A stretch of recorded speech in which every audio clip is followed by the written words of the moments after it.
This conference will now be recorded. Okay, so let us get started. Today's topic is IVF, in vitro fertilization, which means in vitro means done outside of a living organism. We'll explain in a moment. And in these situations that arise, as we heard in the news recently, who is the mother? And this has many halachic ramifications. But just as a little bit of an introduction, about 2% of the children born in the United States are born through reproductive technology, that they get some help along the way in terms of having a child. Typically, most often, this occurs, as in the case that we heard about in the news recently, of a couple, a father and a mother, husband and wife, who are having difficulty conceiving. That case actually was a family that had one child, but they're having difficulty conceiving another child. And therefore, they go for in vitro fertilization, which takes the sperm of the husband and it takes an egg of the mother, and in a test tube, it has these two joined together. And therefore, in those situations, it's very, very simple. The father contributed what the father contributes. The mother contributed what the mother contributes. Except that instead of it happening on its own and the egg being fertilized by the sperm inside the mother, inside the wife, that union was made in a test tube, in vitro fertilization. That fertilization took place in vitro, outside of the living organism, in a test tube. And once the egg was fertile, the wife's egg was fertilized with the husband's sperm, it is then reinserted into the mother, where the baby develops and the mother gives birth to her and her husband's child. That is typical. That is pretty simple. Other situations where that more halachically simple procedure is done is in a case where parents realize that they're both carriers of a recessive gene of a certain disease. They realize that because one of their children has this disease, and they want to have more children, but they want to preclude the possibility of, or the randomness of, that next child also having that disease. And therefore, genetic testing will be done, and in vitro fertilization, they will fertilize an egg and a sperm, in which you don't have the situation where both of those zygotes, as it's called, are carrying that recessive gene, and thereby the child that will be conceived from that fertilization will not have that disease. So these are the typical cases where IVF is done, and I would imagine makes up a big chunk of that 2% that we mentioned before of children born in the USA through reproductive technology. I would imagine majority are those situations, simply a couple where they were having difficulty conceiving, and therefore they get this help, that the fertilization takes place in the test tube, and then it is reinserted into the wife, into the mother, and everything carries on. That was the case that we heard about in the news. This was a couple who were hoping to have a second child. They needed some help. From the moment the child was born, this family, the other family, declined to be interviewed, but this family immediately felt there was something wrong. It was a gut reaction. they followed up on that gut reaction they had, and 2 months later, they had DNA tests, and it was confirmed that, in fact, that they and another couple at the lab, the fertilized egg was mistakenly switched, and she had another couple's fertilized egg inserted into her, and the other couple had their fertilized egg inserted into her.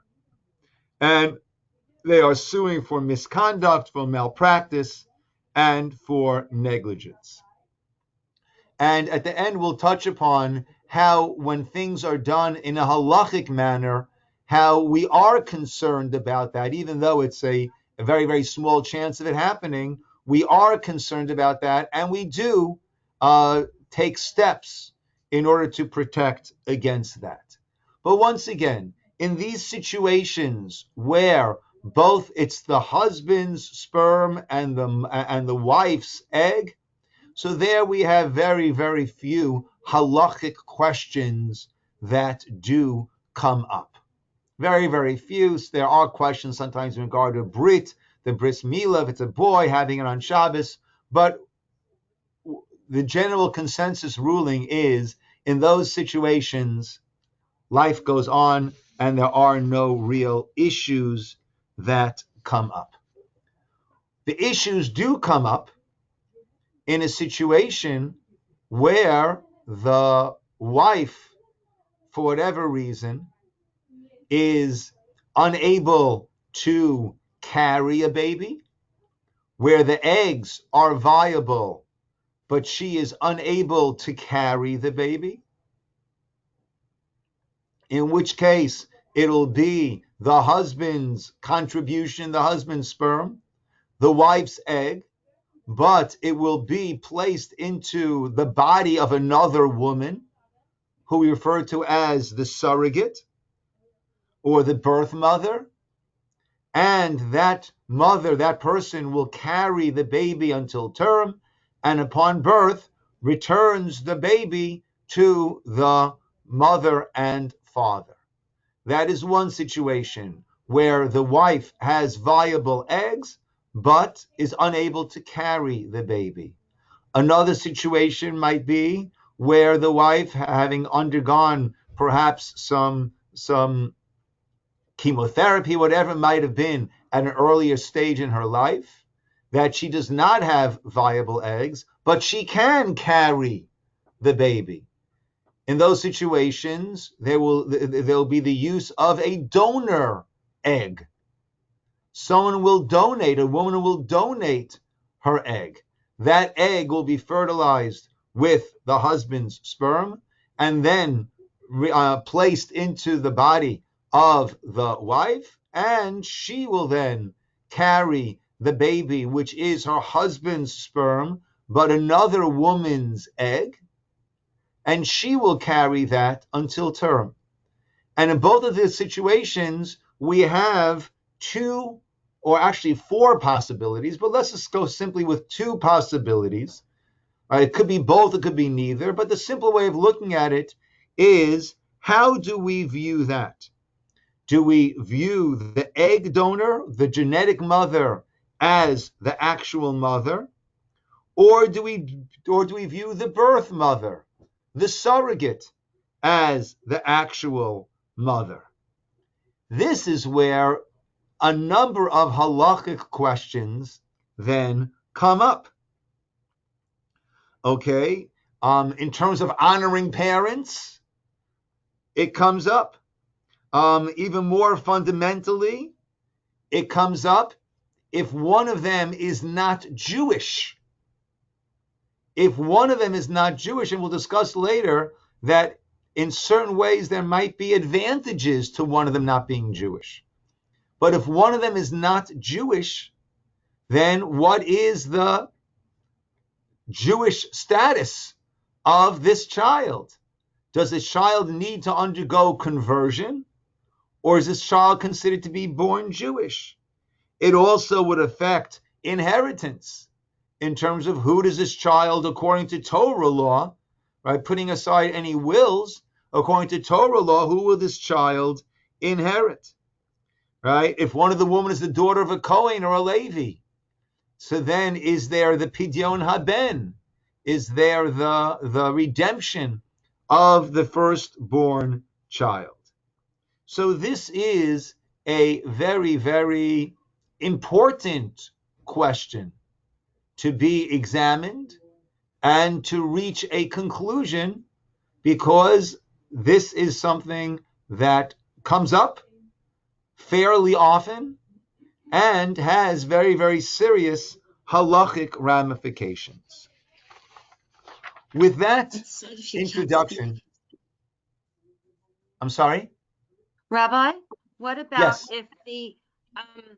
if the husband's sperm for some reason isn't viable, like an old measles or whatever it is, and then there's a sperm donor? Is there a halacha associated with that? Yes, but there it's very clear. Meaning, right, the husband didn't carry the baby, right? When it comes to the husband, there is one point of contribution, right? And that is the fertilization. So there, the husband is not going to be the halachic, is not going to be the halachic father, right? At the same time, in terms of religion, the husband is irrelevant. And if the mother is Jewish, then the child is Jewish, right? But we have this question mark, Janet, when it comes to the egg, because there we have two who are vying for the mother status, whereas by the man's contribution, there's only one point of contribution, and therefore that is the one who is the father. Now, I just want to add in that we have adoptions, we have step parents, and this in no way, whatever our conclusions are, this in no way takes away from the motherhood of the one who raises this child as her child. So that's very important. The Gemara, I don't have it in the sources here, but this is part of the introduction. The Gemara teaches us that, actually the Gemara learns it out, that Batia, the daughter of Paro, is in Divrei Yamim, in Chronicles, it is stated that she gave birth to Avigdor, etc., which is a reference to Moshe. Now, of course, she did not give birth to Moshe, but she raised Moshe during his early years, not even all the years, but for the early years, she raised Moshe. And therefore, she is considered as if she gave birth. And Gemara says, Kol Magadal Yatom V'Yasom V'Veso, anyone who raises a child, literally an orphaness, in their home, Ki'ilu Yoldo. It's as if they gave birth. So that's very, very important that in no way are we detracting an iota from a person who put in tremendous energy raising this child. That child, according to the sages, is tantamount, is considered like that person's mother. I had the opportunity to speak when my father, alav shalom, and my stepmother, alav shalom, were being honored. And this is the Gemara that I spoke about in my Hakaras HaTov, my appreciation to my stepmother, who was my mother from age 9 until my mid-40s. So in no way do I want to take away from anyone and those who have put their heart and soul into raising a child. That is the mommy. What we're talking about is on a halachic level, are there steps that need to be taken? Are there concerns that need to be addressed and carefully watched out for? Okay, so let us now go to our sources. So amazingly, the Torah tells us of a surrogate mother, and let's work our way through over here. Okay, the Gemara tells us, the Gemara in Brachos is discussing a proper tefillah, a proper prayer, and an improper prayer. And the Gemara there says, we have it both in Hebrew and English, Haita ishto mu'uberet. A person's wife is pregnant. V'amar, and he says, Yihi ratzon shetele, let it be the will of God that she should give birth to. And the person is asking either for a boy or for a girl. The Gemara says, Hare zo tfilat shav. That is a vain prayer. It is what it is. Too late to talk about it. It is what it is, and therefore that will be a vain prayer. Right? When Natalie, after we had 5 boys, and Natalie was pregnant with our 6th child, and we did not know what the gender was going to be, but we did know that her due date was on my mother's yahrzeit, and that's the name that I desperately wanted for one of my children. But I had 5 boys. I didn't have a chance to use that name. So people would say, Mata rotzeh, living in Israel, Mata rotzeh, right? What do you want? I said, Masha Hashem notein, whatever Hashem will give. So they would say, Ha'ikar shetiyeh bari. And most importantly, he should be healthy. And I said, Cain, Ha'ikar shetiyeh bria. Most importantly, she should be healthy. But at a certain point, the Gemara tells us it is a tfilat shav, right? It is past that point.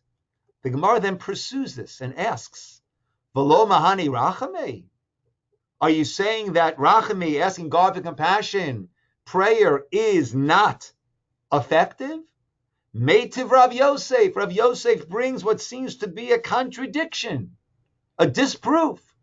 The pasuk says, talking about the tribes giving birth, the matriarchs giving birth over here, Rachel and Leah and Bilhah and Zilpah giving birth. We'll soon see a little bit more about it. The pasuk says, V'achar yalda bat. Afterwards, Leah, we'll soon see, after Leah already had her 6th son, and the maidservants had each had, Bilhah and Zilpah had each had 2 sons apiece. So therefore, there were 10 sons born. Then it says, and afterwards, Yalda bat, Leah gave birth to a daughter, Vatikra et Shema Dina. And she called that child, she called her by the name of Dina. The Gemara asks, Mai va'achar, what is meant by afterwards? What is it telling us that after the birth of Zvulun, now she gave birth to Dina? The Gemara says, Amarav, Rav explains, La'achar shadana Leah din. After Leah had made this calculation, ba'atzma, looking at herself. Va'amar, and she said, as they knew through prophecy, Shneim asar shvatim atidin latzeit miYaakov. 12 tribes will be born from Yaakov, from Jacob. Shisha yatsu mimeni. 6 have already gone out from me. Va'arba'am min ashvachot. And 4 have already been born from the maidservants, from Bilhah and Zilpah. Harei asara, do the math. 10 out of the 12 have already been born. Imzeh zachar, if this child inside of me will be a male, lo tehei achoti Rachel kachat ashvachot. My sister Rachel won't even have an amount equal to the maidservants. There'll only be 1 child left for Rachel. The maidservants had 2. Miyad, immediately, nehevcha levat. It was changed to a child, to a daughter, excuse me. Nehevcha, it was changed, transformed into a bat, to a daughter. Shenemar, as it says, Vatikra et Shema Dina. She called her name Dina. So therefore, Rav Yosef brought an objection, a challenge. So you see that it can change. So why did the Gemara state that praying for the gender of a child when a wife is pregnant is a tfilat shav? It's a prayer in vain. The Gemara says, Ein maskirin ma'aseh nisim. We don't bring in miraculous situations. That was miraculous, right? And therefore, we can't bring that in as a general understanding, a general proof, and therefore, in fact, we say it is a tfilat shav. Okay, now the Gemara leaves it at that. But there are also other views or additional understandings in how this transformation took place. And one of the commentators on the Gemara is, well, here's the psukim first. Vatar od Leah vateled ben shishili Yaakov. Leah conceived again and bore Jacob a sixth son. Vatomer Leah, and she said, Zivadani Elokim, oti zevetov. God has given me this wonderful gift. Hapam yizbaleni ishi. Now my husband will exalt me or will dwell with me. Ki aladati lo shisha banim. I gave birth to 6 sons. I've done my share. Half the tribes are coming from me. Vatikrad shemo Zvulun. And she named that 6th son Zvulun. Va'achar yalda bat. Pasuk the Gemara quoted above. She then gave birth to a daughter, Vatikra et Shema Dina. And she called her name Dina. Okay. There is the Targum of Yonatan ben Uziel. Yonatan ben Uziel had written an Aramaic translation of the Torah, which contains in it many, many added layers of understanding. And this is how he interprets that pasuk. That afterwards, umin batar kadein, and afterwards, yelidet brat, she gave birth to a daughter. Ukrat yat shema Dina, and she named her Dina. And then he relies on the Gemara, but then adds a real kicker. Arum Amrat, why did she name her Dina? Because she said, Dinu min kadam Hashem. It was judgment from before Hashem. Diahon mini palga shiftaya. That half of the tribes, 6 of the tribes came from me. Biram min Rachel achuti. Therefore, from Rachel, my sister, Yifkun train shiftin, will come out 2 tribes. The same amount of tribes that came out from each of the handmaids, the maidservants, Bilhah and Zilpah. Ushmiya min kadam Hashem tzluta de Leah. And Leah's saluta, her prayer, was heard before God. The itchalfu ubaraya b'me'ehon. Whoa! And the infants, Rachel was already pregnant at the time, and the infants were swapped in the wombs. Yosef, who had been in the womb of Leah, moved over Rachel into the womb of Rachel. The Dina, who had been in the womb of Rachel, was moved over, transferred Leah to the womb of Leah. So unbelievable. We have our first recorded situation of surrogate motherhood. They were conceived. So when it comes out that according to this, the biological, the egg donor, right, the genetic mother of Yosef was Leah. The genetic mother of Dina was Rachel, was Rachel. Yet we know Dina is called the daughter of Leah, the birth mother, and Yosef is called the daughter of Rachel, the birth mother. So we see, based on this Agadata, that we have the first recorded surrogate motherhood, and the mother is the birth mother. That is the one who is considered to be the mother, not the genetic mother, not the egg donor, but it is the birth mother, the surrogate. She is considered to be the mother according to this source. Okay, now, we don't learn out halacha from Agadata. When we have these behind the scenes added explanations, typically those are not used as a source for halacha. However, there is another situation which is much more what we're used to when it comes to halacha. And this is really a very fascinating situation when you think about it. When a person converts, they are considered to be born anew. They're considered to be not fully halachically connected, not to the parents. The children are called Ben Avraham and Ben Sarah, nor a situation where brothers both converted. They're not halachically, they are not considered to be brother, sister. Min HaTorah, a brother and a sister both convert, they are allowed to marry one another. We don't allow it. Rabbinically, we will not allow it, lest people will say that they came from a higher level of holiness to a lower level of holiness. When they were not Jewish, they couldn't marry one another. Now that they're Jewish, they can marry one another. But according to strict Torah definition, they are not brother and sister, and they can marry one another. Let's say two brothers converted.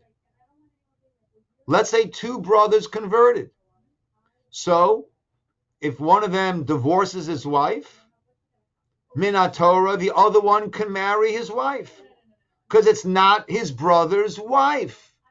They are considered born anew. It's not his brother's wife. How do we have our situation? How do we have today's topic coming up? Let's say a woman converted while pregnant with twin boys.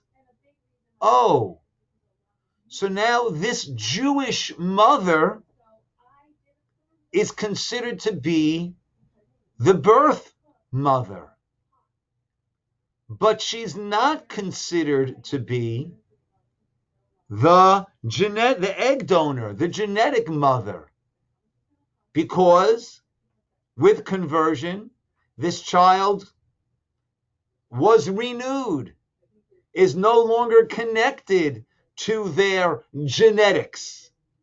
I mean, I wouldn't say they should feel that way when it comes to taking precautions with their health, right? But halachically, they're not connected to their genetics. So therefore, a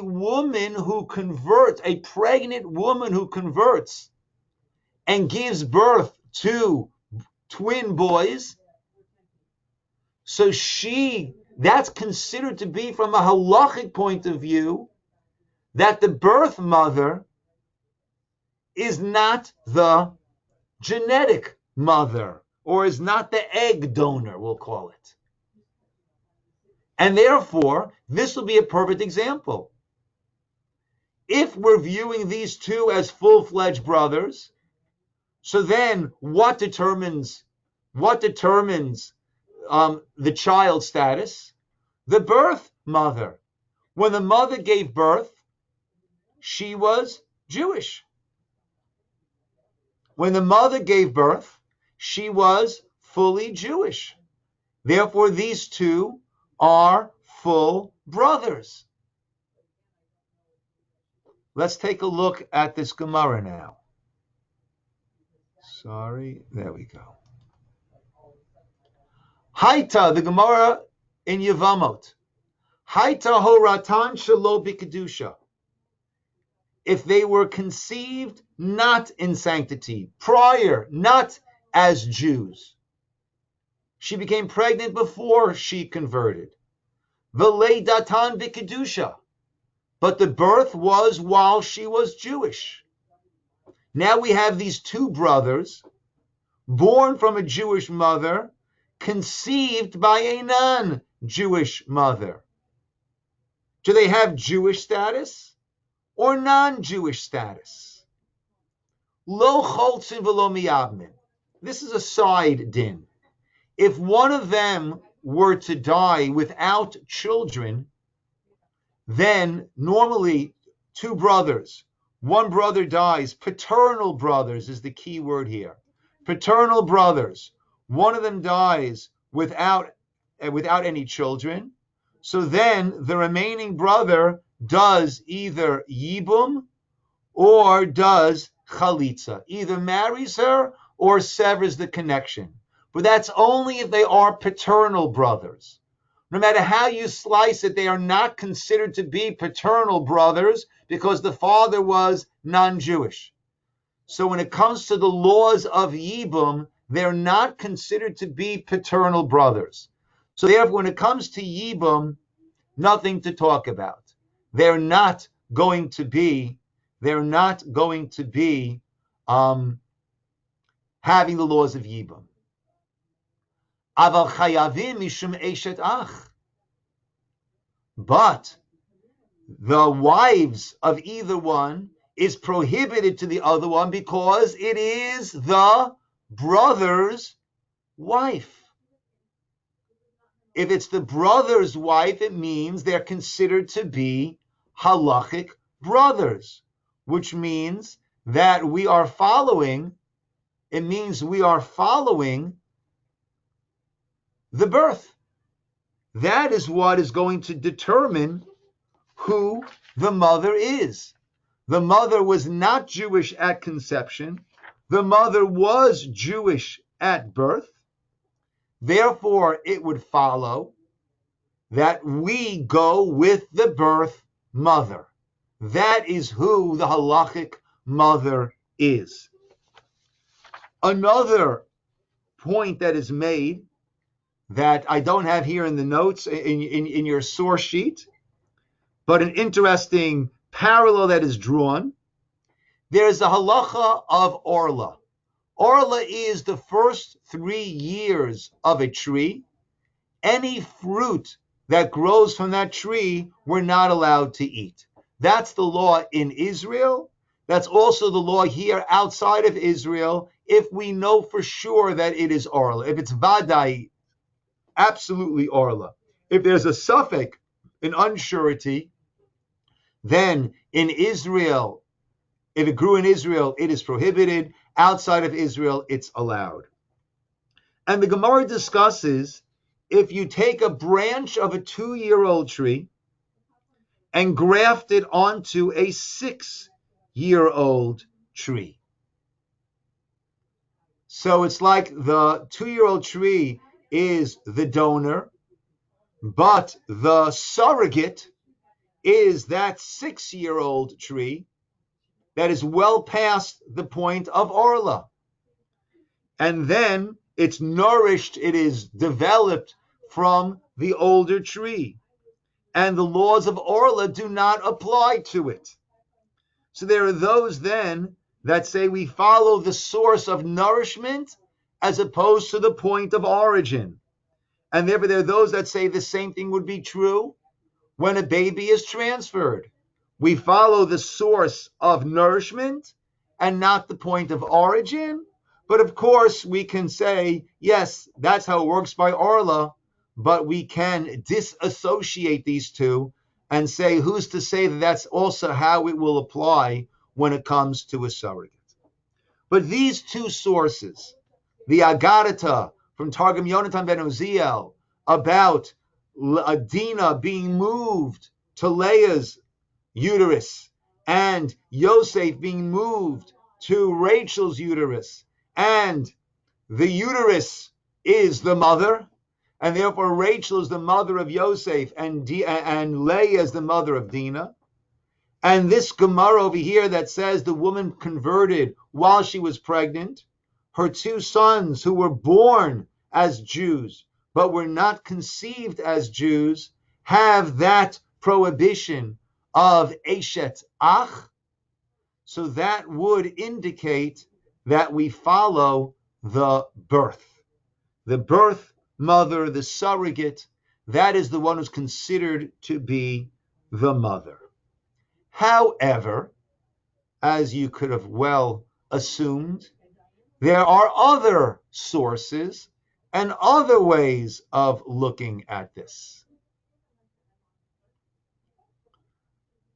The Gemara Nida tells us famously, Tana Rabbanan, the sages taught, Shlosha Shutfin Yesh Ba'adam.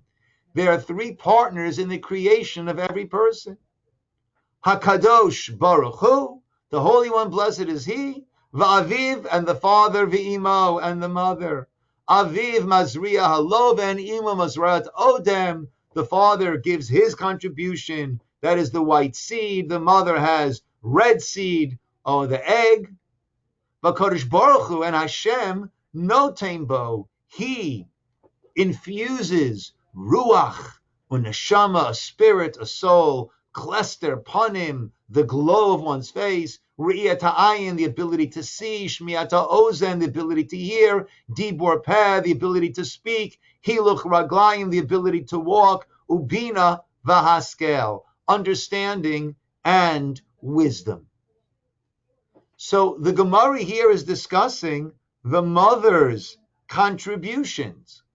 But this contribution that we're talking about is at the time of conception. Just like the husband, the father, that partner is at the time of conception, it would seem the mother is also at the time of conception, which would indicate that that is conception. The egg donor, the genetic mother, she is the one who is making her contributions. She is the partner that the Gemara speaks about. And therefore it would seem, according to this, that the genetic mother is the one who's considered to be the mother. The egg donor is the mother. There's a beautiful gematria that our friend Uzi shared with me, and I'll share it with you. Adam is humankind, mankind. Aleph, Dalid, Mem.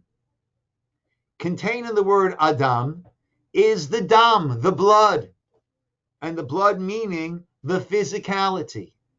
Now the gematria, the numerical value of dam, Dalid, Mem, is, Dalid is 4 and Mem is 40, so it's 44.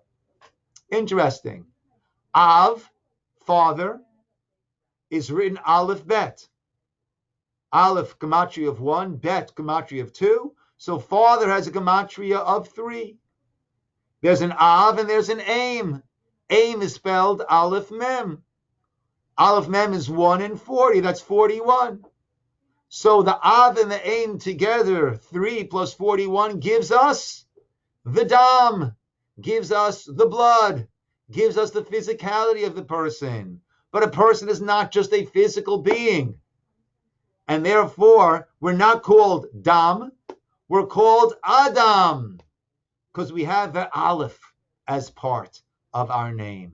And the Aleph, of course, is Shema Yisrael Hashem Elokeinu, Hashem Echad. It is that one Hashem. So a person has these three partners, the Aleph, the one of the world, Hashem, and the Dam, which is the spirituality, the life, and the physicality, which is represented by the Dam, coming from the father and the mother.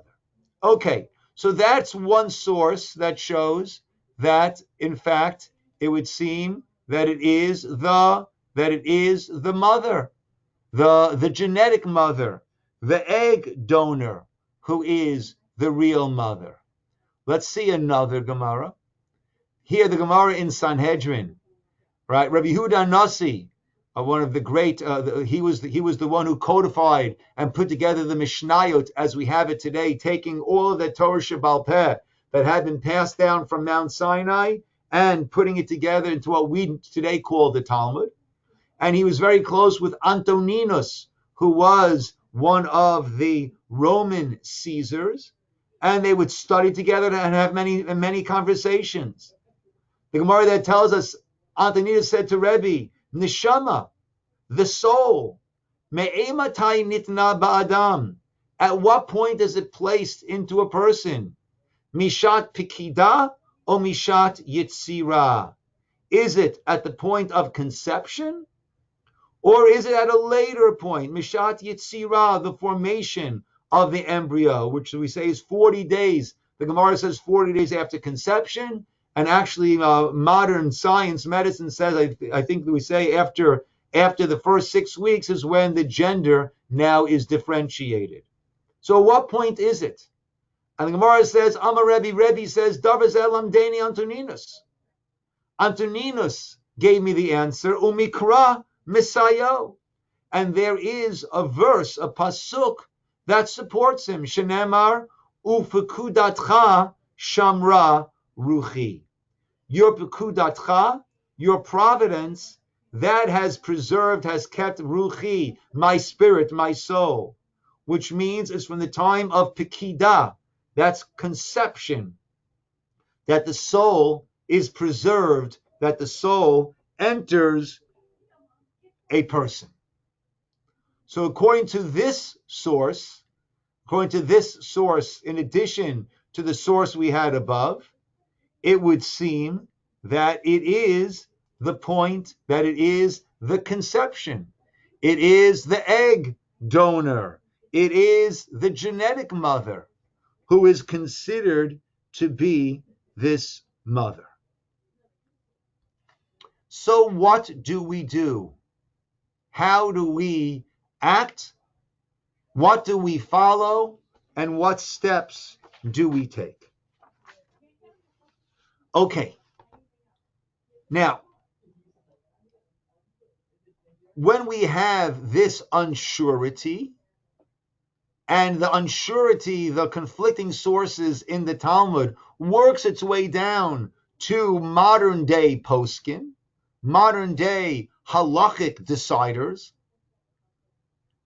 and therefore what we say, what Shlomo Zalman Auerbach said to do is, we have to be concerned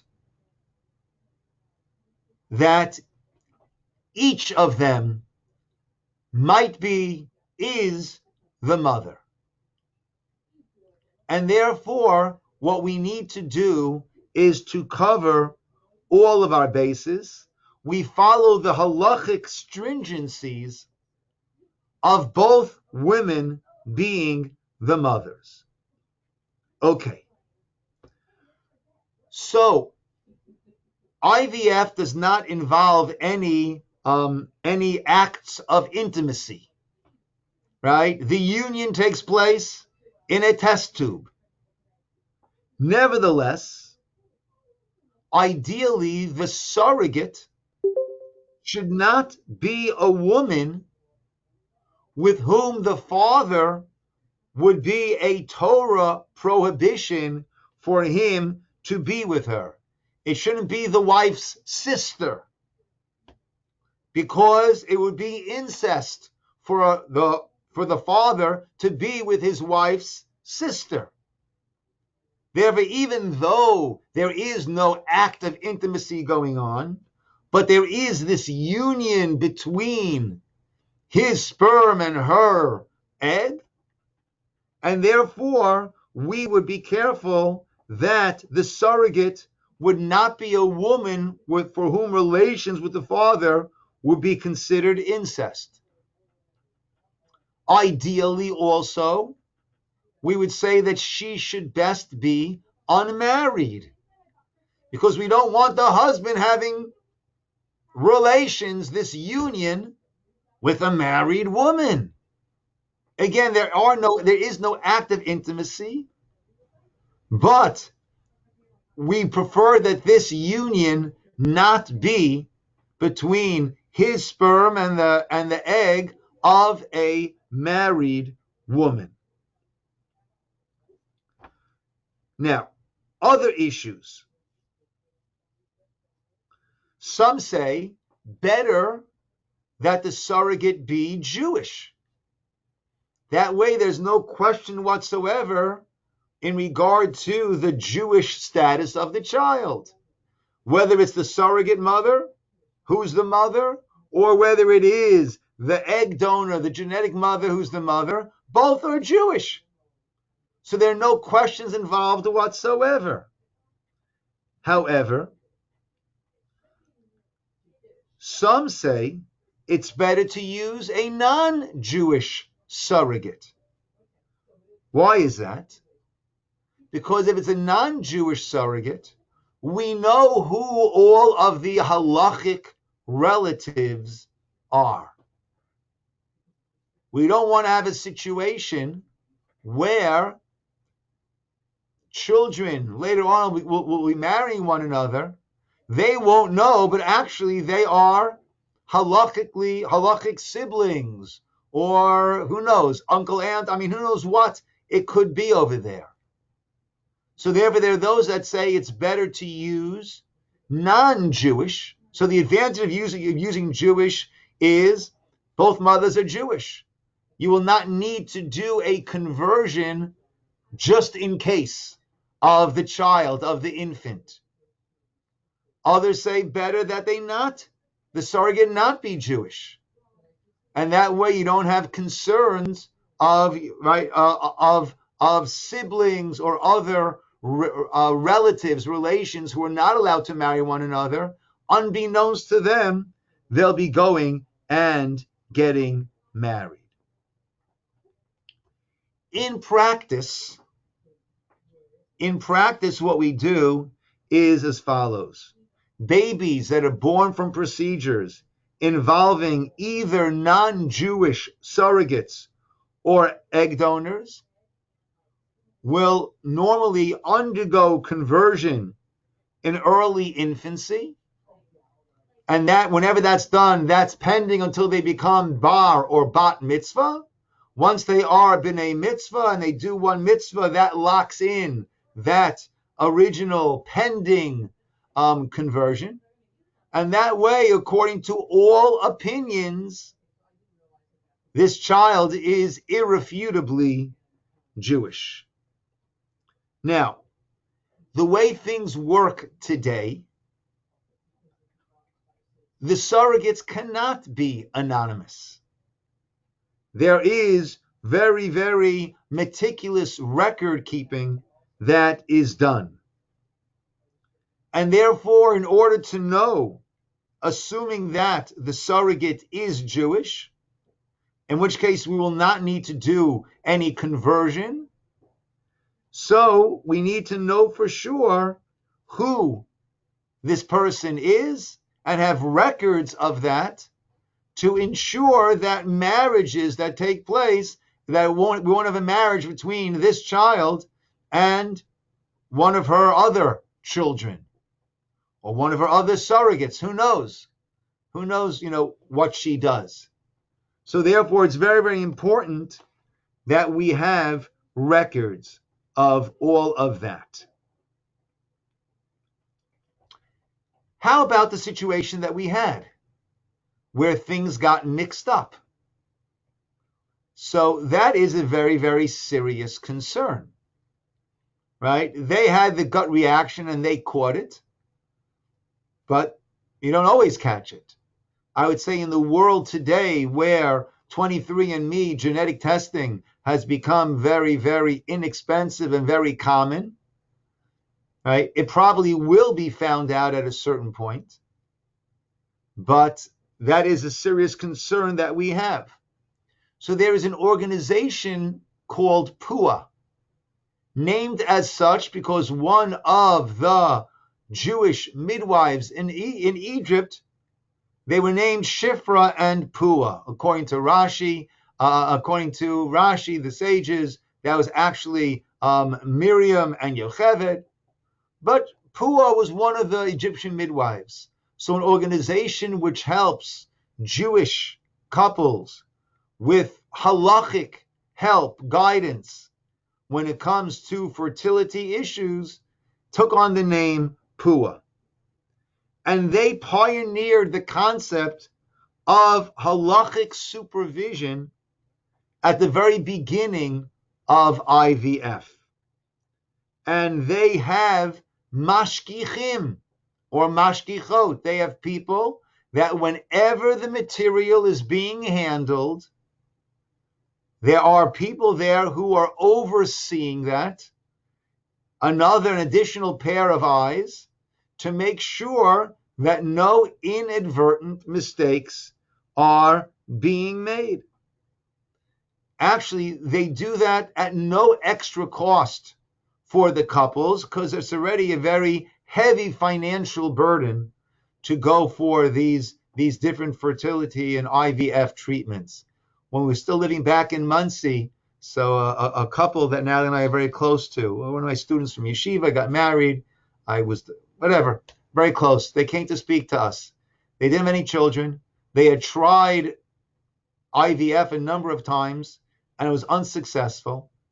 Quite a financial burden. They came to us asking what we thought, should they try it another time?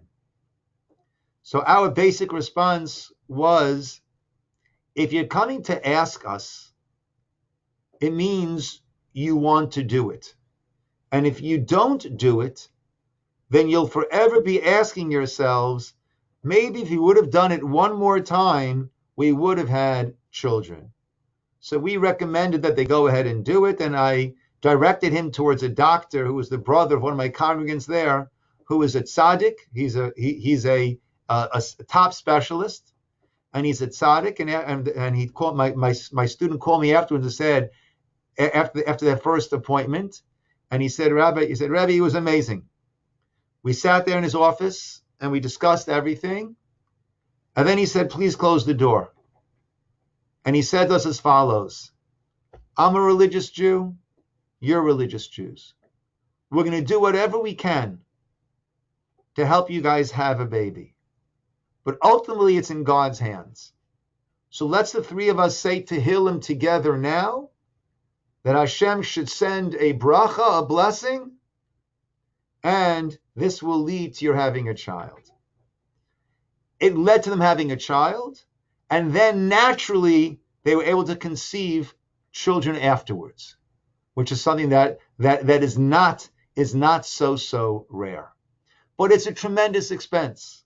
So Pua incorporates the cost of mashgichim. They cover that cost so as not to put an added burden.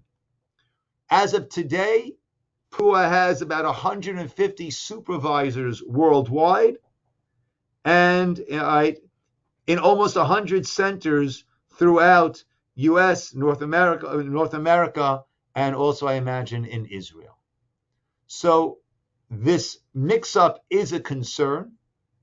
For Jews, it's an added concern.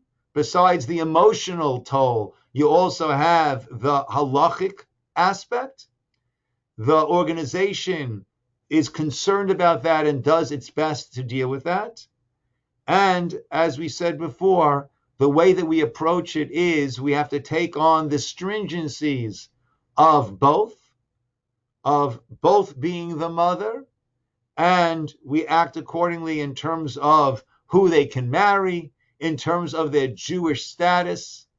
That is how we navigate our way through. And just to conclude, I think this is a fascinating example of how Torah law, we take the principles that we find in both the Torah Shebichsav, the written Torah, and the oral Torah given to Moshe on Mount Sinai and passed down through the rabbis, eventually incorporated, written down because we were in danger of forgetting it, written down in the Talmud. We're not stagnant whatsoever. We're constantly applying our divine guidance and law to this ever-changing world in which we live in. And with all of the advancements that we make, we see, great, how does this work for us? How can we, as Torah observant Jews, how can we utilize, gain from these incredible advances that bring such joy and happiness to people who were unable on their own to have a family? But how do we do it in a halachically consistent and correct manner? Okay, my friends. Rabbi? Yes. So, two questions. So for Misha Berach, for such children, you would say the child's name and then two mothers? Both mothers' names? For Misha Berach, I would use the mother who raised the child and God will know exactly who it is that we are referring to. The same way that when a family converts and I'm calling someone up for an aliyah, I'm not going to call him up Ben Avraham. I'm going to call him up Ben in the name of his father. Just out of respect, giving credit to the person who's been raising this child and brought this child to there. Right over here, I would use the name of the parent who raised the child, who the child views as the mother, and God knows exactly who we have in mind. He's not going to get confused. Then the other thing is that you were mentioning the IVF was no intimacy for the cases of Jewish mother or Jewish surrogate or non-Jewish surrogate, but there's still hashgacha pratis, there's still HaKadosh Baruch Hu, because not all IVFs take. It doesn't always result in an embryo. 100%. That's a story I told about that Talmud of mine. They said to Hillel beforehand with the doctor. So the point being that, I mean, in the test tube, you might get a good embryo that then doesn't implant, but right in the test tube, you may not get an embryo. So Yeah. that could still be that three-way partnership you're talking about, even though it's not through direct intimacy. One second. IVF was in no way excluding God from being one of the three partners. The only question is that would seem to point to the birth, not the birth mother, but that would seem to point to the donor, genetic mother, as the partner. I was in no way implying that the Gemara excludes God. God's always in. The ability to see, hear, walk, talk, think, soul, that's all God. God is definitely one of the three partners. The question was, or the issue was, that seemed to point towards the egg donor, the genetic mother, as being one of the three partners, as being the mother partner, as opposed to the birth mother or the surrogate being the mother. That's all I was using that for. But I'm definitely with you. God is God. We don't take God off that list according to any opinion. Absolutely. Rabbi, Yes, I just want to... I think Ruthie wanted to ask. Just give Ruthie a chance first. Okay. I'm sorry. I wanted to ask about the embryos that after the IVF, there are few embryos, and you sometimes don't use all of them. You use one, and maybe for the second child you use another one, and there's still few of them are left. So what are these considered? Because you said when it's conceived, then it's already have a neshama. So they already have a neshama and they're waiting in the lab, and it's not okay? That's a fascinating question. I know halacha deals with, sometimes they need, I forget the exact term, but they'll implant a number and see which one will take. And if too many take, then it will endanger the others. So they need to do, I forgot what the name of the procedure is, but it's called almost like pruning, so to speak, that they'll have to remove some, abort some, and in order to give life and allow for the best chances of viability, the remaining one or ones. That is certainly allowed. What do we do with the others? So I would imagine we would store it in case the person would want it, or maybe there's a couple that would want it. For whatever reason, both he and she are unable to contribute, and therefore, but otherwise, I don't think, I don't think we need to keep it forever. And it's not yet considered, right? It's not, it's not developing in the test tube. It's not growing into a baby over there. And if even if they are fertilized, if it's not going to be put into a baby, I guess at a certain point, unless it gets, I'm sure they freeze it, whatever they do, but it's not viable. It's okay it's okay to give it to someone else, but it's actually your child, and then somebody else is raising your child. So it's, I don't know. Also, like I'm not sure. That's a very interesting question, Ruthie. I'm not sure. I will try to look into that. What is done with spares, for lack of a better word? Yeah. And just, I'm sorry if I'm asking one more thing, that I don't think that has to do with the IVF, but if the baby, the embryo, when it's already conceived, it's considered has a neshama, then it means that every person that does an abortion is like a murderer before the 40 days. Halachically, we don't call it murder. It's not considered murder until a child actually comes out. But it certainly is a very, very a step that needs to be taken very, very seriously. Have we had a lunch and learn on halachic on abortion and halacha? I'm not sure if we've had it recently. That's a topic we can touch upon. So we, unlike the Catholic Church, do not view it as murder, but we view it as taking away potential life, which is incredibly serious, right? But depending on situations, then that will depend. Yeah. Steve.